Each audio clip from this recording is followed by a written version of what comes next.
Su kanalına. Tabii su kanalına var. Ama işte o şey anladın mı? Evet.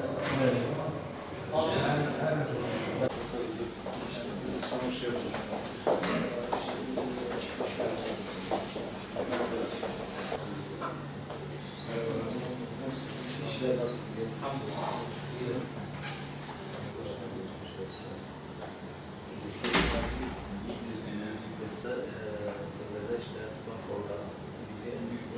Bayramın birinci, ikinci günü. Allah'ın iki tane torunu uçuyoruz. Üstümüzde bir tek ortadan kazanmak için. Şimdi ben size onunla ilgili de şey yapayım. Şimdi bizim normalde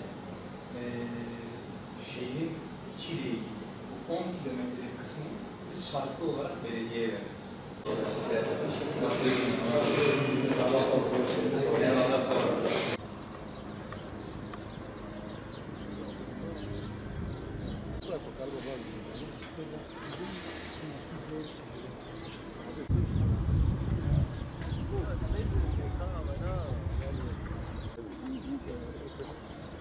Bir an önce başlamasıydı.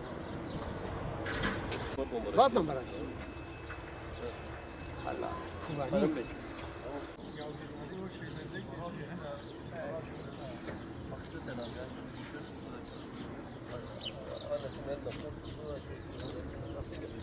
Ne düştü yani merak ettik işte bir avuç arayın diye.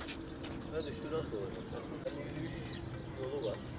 Hem parklar hem de aileler.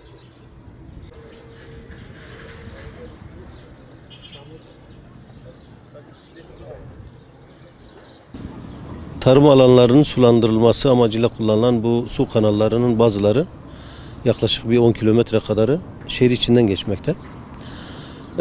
Bu kanalların etrafı belediye tarafından düzenlenmiş, yürüyüş yolu yapılmış, işte parklara yakın bir noktada dediğimiz gibi ailelerin rahat edeceği şekilde bir düzenleme yapılmış falan. Fakat bu su kanallarının üstünün açık olması veya işte kenarlarında bir koruma tedbirinin olmaması büyük bir risk teşkil etmektedir.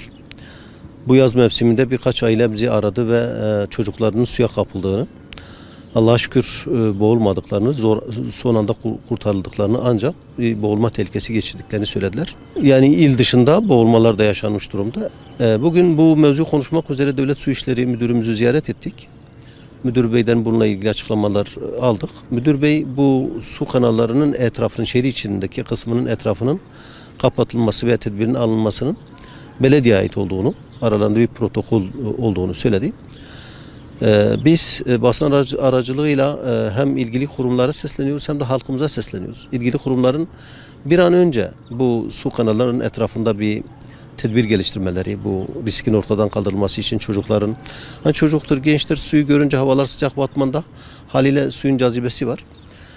Bu anlamda tabii bu kurumların da buna bir an önce el atıp bu riski ortadan kaldırmak üzere artık üstünü ızgarayla mı kapatıyorlar ve etrafına telçit mi yapıyorlar, bir şekilde bir korkuluk mu yapıyorlar? Mutlaka bu risklerin ortadan kaldırılması için bir tedbir geliştirmeleri lazım.